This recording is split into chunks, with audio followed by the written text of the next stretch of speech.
पहिली बातमी आहे ती ऑपरेशन टायगरच्या तिसऱ्या टप्प्याच्या संदर्भातली।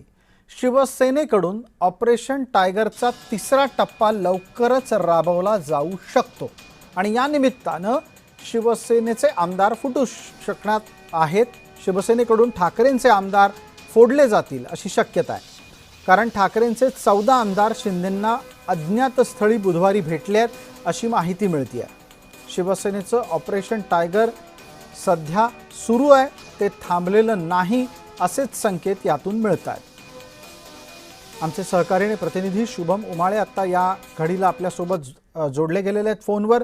शुभम, आपण पटकन सांगा, ही अज्ञात स्थळी जी भेट झालेली आहे त्यात कोण होतं कोण नव्हतं? तसं सर, ऑपरेशन टायगर यशस्वी झालेला आहे। त्याच्यातून 6 खासदार जे आहेत ते शिंदे सोबत आलेले आहेत, पण मात्र आता ऑपरेशन टायगर 3 हे देखील सक्रिय होताना दिसून येत आहे। कारण की वरिष्ठ विश्वसनीय सूत्रांकडून माहिती मिळत आहे की काल उपमुख्यमंत्री एकनाथ शिंदे जे सातारा दरेगावी गेले होते, तर एका अज्ञात स्थळी जे आहे त्या ठाकरेंच्या आमदारांसोबत त्यांनी भेट घेतलेली आहे आणि त्यामुळे कुठेतरी 20 आमदारांपैकी 14 आमदार जे आहेत ते आता शिंदेच्या आणि शिवसेनेच्या संपर्कात आहेत आणि लवकरच त्यावर देखील जे आहे तो परिणाम जे आहेत आता दिसून येतील।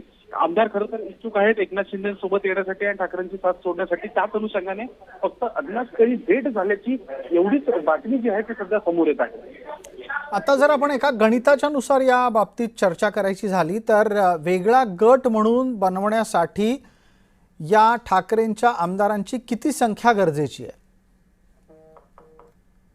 20 सध्या आमदार आहेत आणि 20 आमदारांपैकी साधारणतः 15 ते 16 आमदारांची गरज असते आणि आता 14 जण हे यांनी भेट घेतलेली आहे आणि अर्थातच समजा तो गोल्डन आकडा आमदारांचा एकत्रित येतो, 14 किंवा 15 किंवा 16 आमदार हे एकत्रित गट स्थापन करतात, तर मग ते शिंदेच्या शिवसेनेत जातील याच्याबद्दल काही वावगं नाही। पण फक्त 5 आमदार जे आहेत किंवा 4 आमदार जे आहेत तेच फक्त ठाकरेंसोबत राहणार।